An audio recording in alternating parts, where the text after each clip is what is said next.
சோதனைகள் கத்தரை வார்த்தை கொடுக்கும்படியாக அருமையான பாசம் ஜேசி கிறிஸ்டியன் அன்படுகிற அழைக்கிறேன். கத்தருடைய பெரிதான கிருபையினால நம்ம தமிழகத்துக்கு வந்து ஒரு 40 நாட்கள் மேலாகிடுச்சு. இதனால கூட கத்தருடைய வார்த்தையை கொடுக்கறதுக்கு ஆயத்தமா இருக்கிறாங்க. வருகின்ற செவ்வாய்க்கிழமை அவங்க தன்னுடைய சொந்த தேசத்தில் கலந்து கொள்வதற்கு ஆயத்தமா இருக்கிறாங்க. கத்தருடைய பெரிதான கிருபையில ஊழியக்கார கத்தரை ஆசீர்வதிக்கும்படியாக, ஊழியக்காருடைய குடும்பங்களை ஆசீர்வதிக்கும்படியாக நீங்க வீட்டுக்கு குடும்பங்களை ஆசீர்வதிப்பார்கள். பேசலாம்.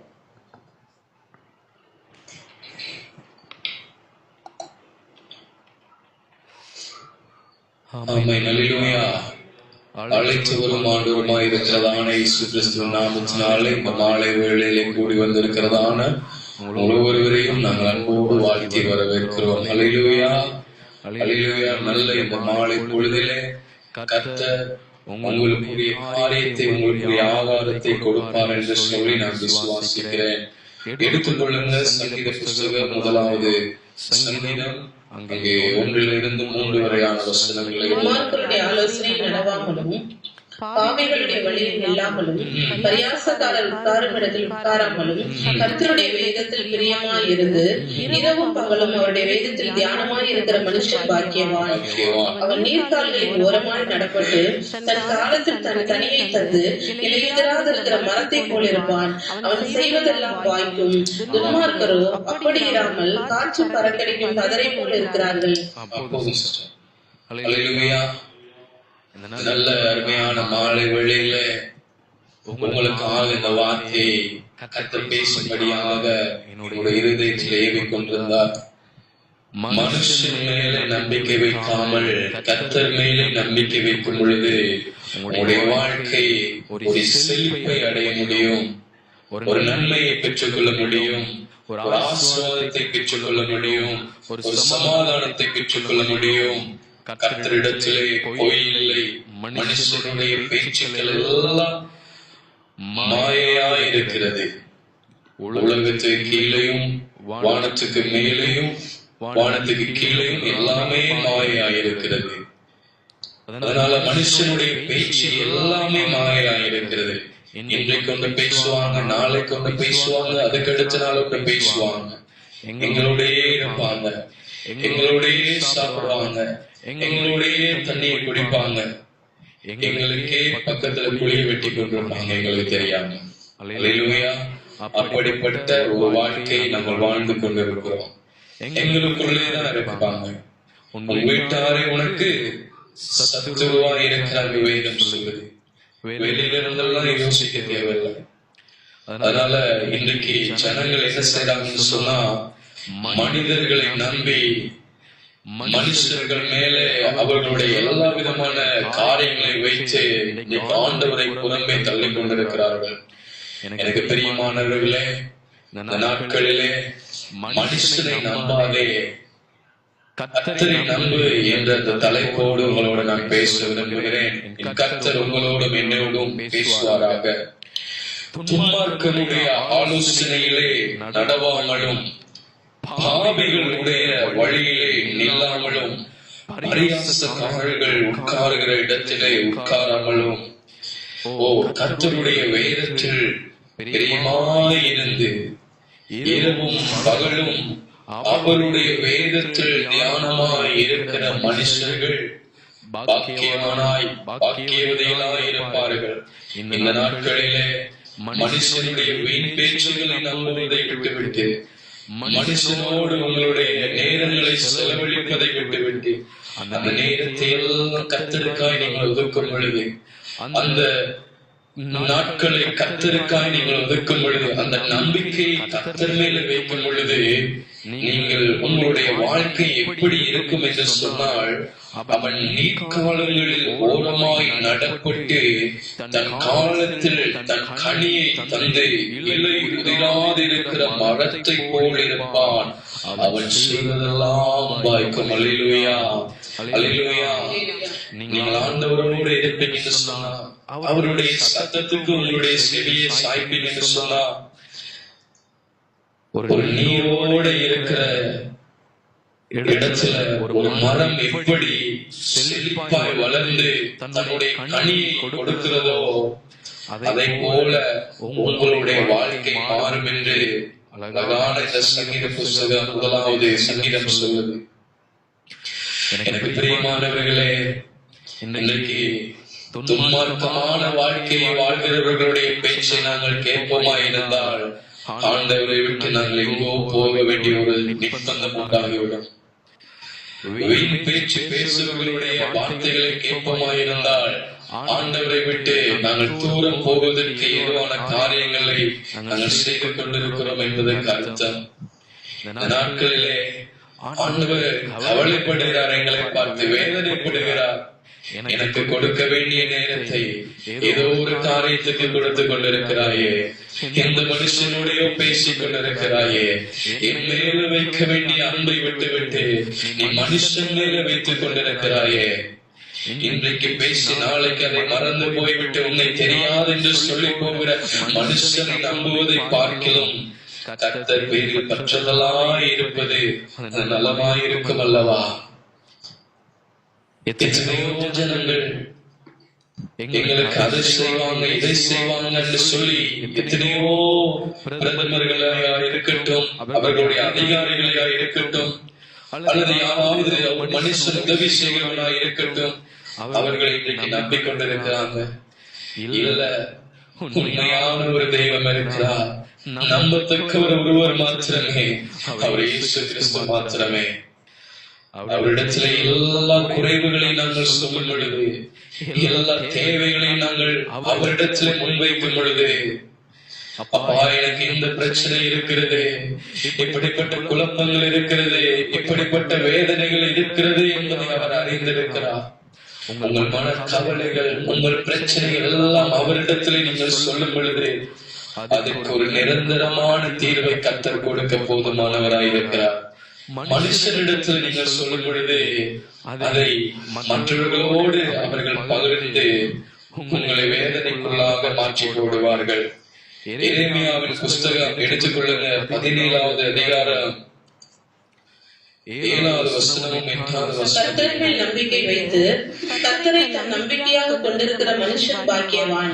அவன் தண்ணீர் அண்டையிலே நாட்டப்பட்டதும் கால்வாய் ஓரமாக தன் வேர்களை விடுகிறதும் உஷ்ணம் வருகிறதை காணாமல் இலை பச்சையாய் இருக்கிறதும் மழைத்தாழ்ச்சியான வருஷத்திற்கு வருத்தமின்றி தப்பாமல் கனி கொடுக்கிறதுமான மரத்தை போல் இருப்பான். அல்லேலூயா, அல்லேலூயா. மறுபடியும் இந்த வார்த்தையை பாருங்க. கர்த்தர் மேல நம்பிக்கை வைத்து கர்த்தரை தன் நம்பிக்கையாய் கொண்டிருக்கிற மனுஷன் தான் பாக்கியவான். மனுஷன் மேல் நம்பிக்கை வைக்க வேண்டாம், நீ என் மேல நம்பிக்கை வை, நீ பாக்கியவானாய் பாக்கியவதியாய் இருப்பாய் என்று கர்த்தர் சொல்கிறார். நீங்களும் நானும் பாக்கியவானாய் பாக்கியவதியாய் இருக்க வேண்டும் என்றால் கர்த்தரை மாற்றம் நம்பி இருக்க வேண்டும். அவர் மேலே எங்களுடைய பாரங்களை வைக்க வேண்டும். அவரை மாத்திரம் நாங்கள் இறுக பிடித்துக் கொள்வோமாய் இருந்தால் எந்த சூழ்நிலையிலும் எந்த பிரச்சனைகள் வரும் பொழுதோ, எந்த சூழ்நிலையா இருந்தாலும் சரி, எப்பேற்பட்ட காரியமாய் இருந்தாலும் சரி, ஒரு நாள் உங்களை விட்டு அவர் விலகி ஓடி போகிற தேவனே அல்ல. உங்களிடத்துல பணம் இருக்கும் பொழுது மனிதர்கள் இருப்பார்கள், உங்களிடத்துல ஆஸ்திகள் இருக்கும் பொழுது மனிதர்கள் இருப்பார்கள். ஆனால் ஒரு ஏழை என்ற இடத்துக்கு நீங்கள் வரும் பொழுது உங்களை விட்டு உதாசீனப்படுத்தி விட்டு ஓடி போய் விடுவார்கள். யார் என்று தெரியாது என்று சொல்லுகிற நிலைமைக்கு நீங்கள் தள்ளப்பட்டு விடுவீர்கள். ஆனால் ஆண்டவர் ஒரு நாளும் அப்படி செய்ய மாட்டார். நீ ஏழையா இருந்தாலும் சரி, நீ பணக்காரனா இருந்தாலும் சரி, நீ எந்த ஜாதியா இருந்தாலும் சரி, நீ எந்த மதத்தை சார்ந்தவரா இருந்தாலும் சரி, ஆண்டவர் உங்களை தள்ளி வைக்கிற தேவனே அல்ல. அவர் ஒன்றே எதிர்பார்த்து கொண்டிருக்கிறார். என்னிடத்திலே நம்பிக்கையாயிரு, என்னை பின்பற்றி வா, என் மேல உன்னுடைய பாரத்தை வைத்து விடு. யாரு ஆண்டவர் மேல அந்த நம்பிக்கையை வைக்க முடியும்? யார் அந்த பாரத்தை வைக்க முடியும்? இன்னைக்கு ஆண்டவர் விரும்புகிற ஒரு காரியம், மனுஷனை நம்ப வேண்டாம், என்னை நம்பி பின்பற்றி வா. மனிதர்கள் எவ்வளவோ காரியம் உங்களுக்கு செய்துட்டாங்க, அது போதும், அது உனக்கு போதும். நான் உன்னை பெரிய சாதையாய் மாற்றப் போகிறேன், ஆனா நீ ஒன்றே ஒன்று செய்ய வேண்டும்.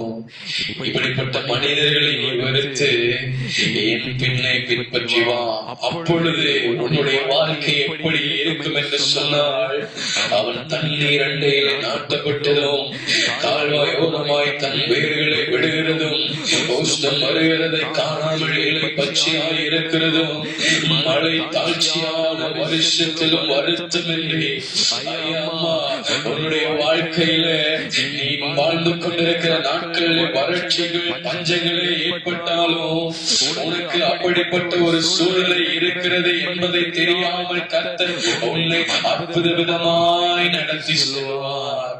எப்பொழுது என்றால் அவரை நீங்கள் நம்பும் பொழுது, அப்பா நான் உங்களை நம்புறேன், உங்களை நேசிக்கிறேன், உங்களை மாத்திரம் நம்புவேன் என்று சொல்லும் பொழுது அவர் உங்களுக்குரிய தேவைகள் யாவற்றையும் சந்திக்க போதுமானவராய் இருக்கிறார். கொஞ்சம் கொஞ்சமா மனுஷர்களை கொண்டு உங்களை அழிக்க நினைப்பான். எக்ஸாம்பிளுக்கு சாதாரணமா ஒரு கண்ணாடி கிளாஸ் எடுத்துக்கொள்ளுங்க, அதுக்குள்ள ஒரு மீன் இருக்குன்னு நினைச்சுக்கிறேங்க. என்ன செய்வான்னா, நீங்க மீனா இருக்கீங்கன்னா ஹீட் பண்ணிட்டே இருப்பான். நம்ம நெருப்ப கீழே கண்ணாடி கிளாஸுக்குள்ள மீன் இருக்குன்னு வச்சுக்கிறேங்க. அந்த கண்ணாடி கிளாஸ் கீழே நெருப்ப பத்த வச்சா என்ன செய்யும்? மீன் அப்படியே தான் இருக்கும். கொஞ்சம் கொஞ்சமா சூடாகாதா? சூடாகும் பொழுது மீன் என்ன செய்யும்? கொஞ்சம் கொஞ்சமா துடிக்க ஆரம்பிக்கும். அதே போல பிசாசு என்ன செய்வான்னா, உங்களுக்கு தேவையில்லாத நபர்களை உங்களுக்கு ஏற்படுத்தி உங்களுக்கு தேவையில்லாத தவறான வார்த்தைகளை கொஞ்சம் கொஞ்சமா பனி போல தூவான். உங்களுக்கே தெரியாது. பாருங்க, நம்ம பனிக்குள்ள போய் நின்றா பனி பெய்யறது தெரியாது.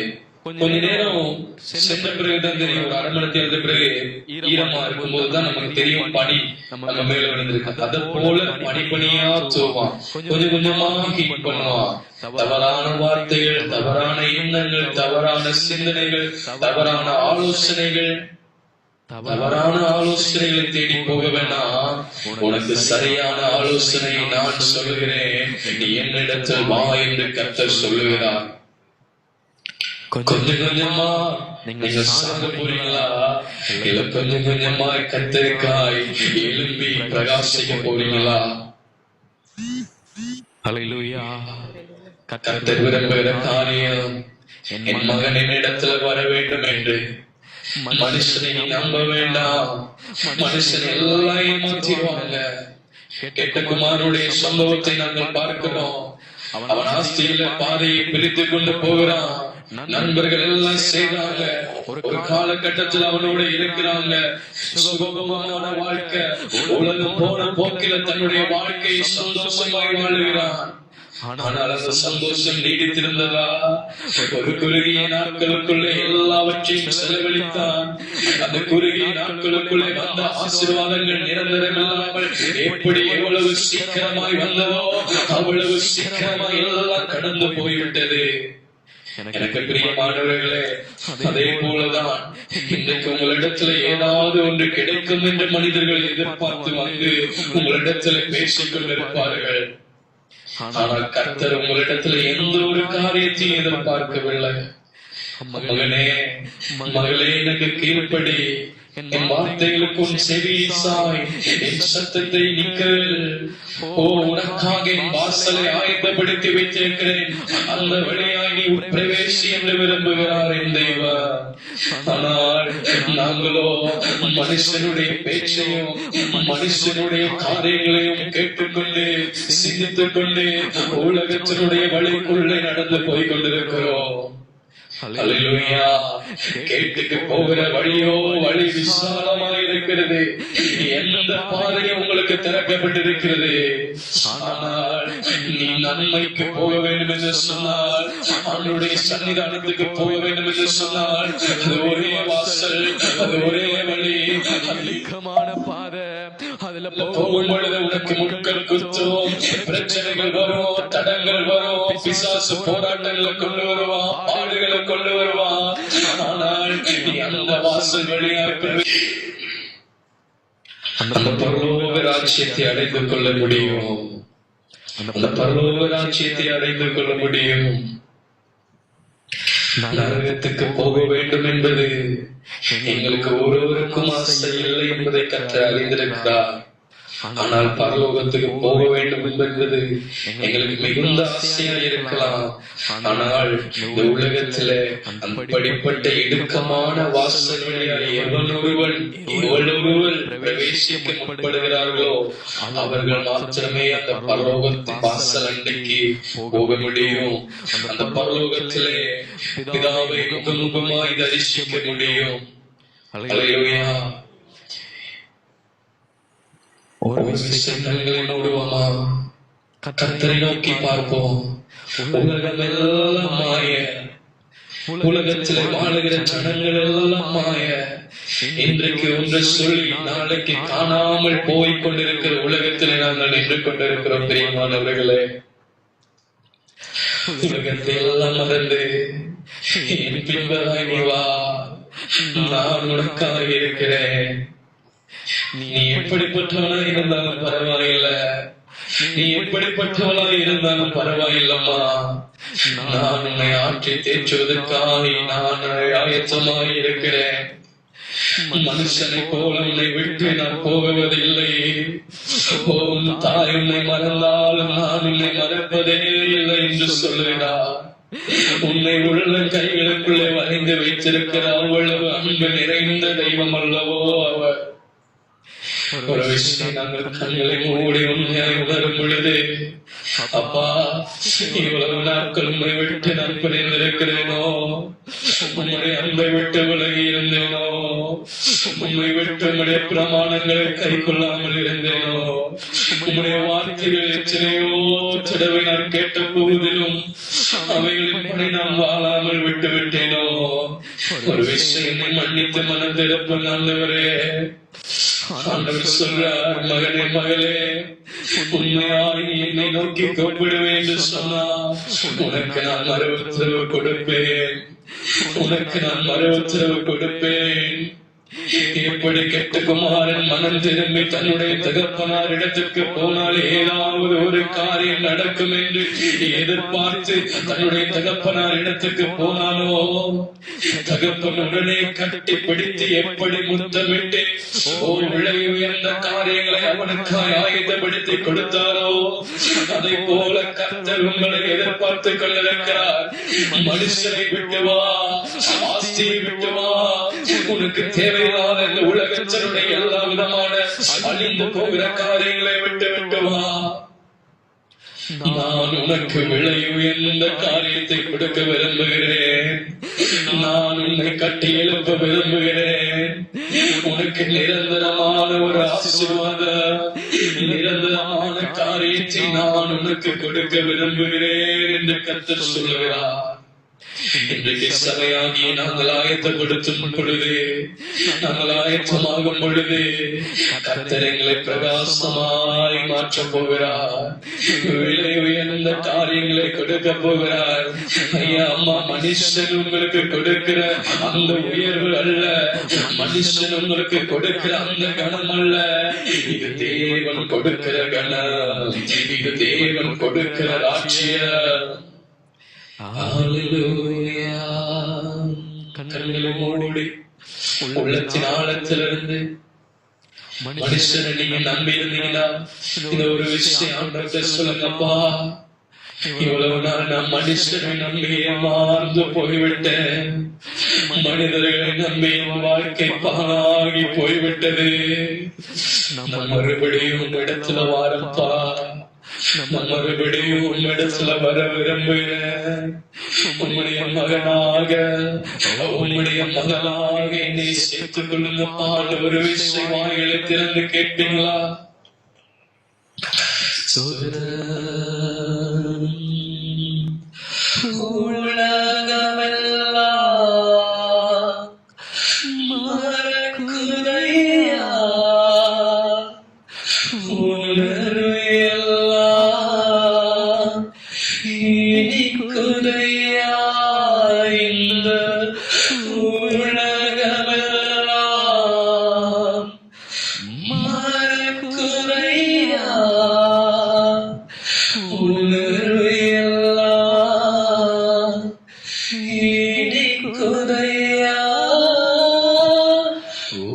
நாமம் துதிக்கையிலே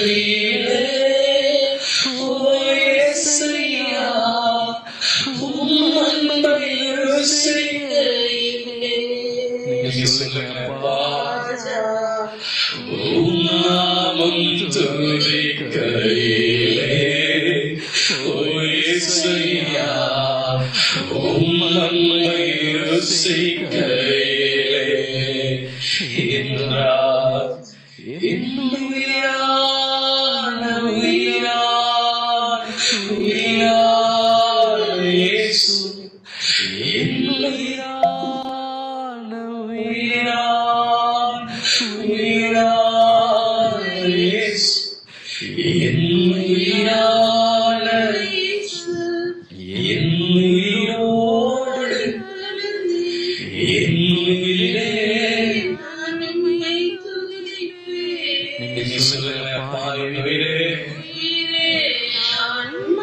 துதி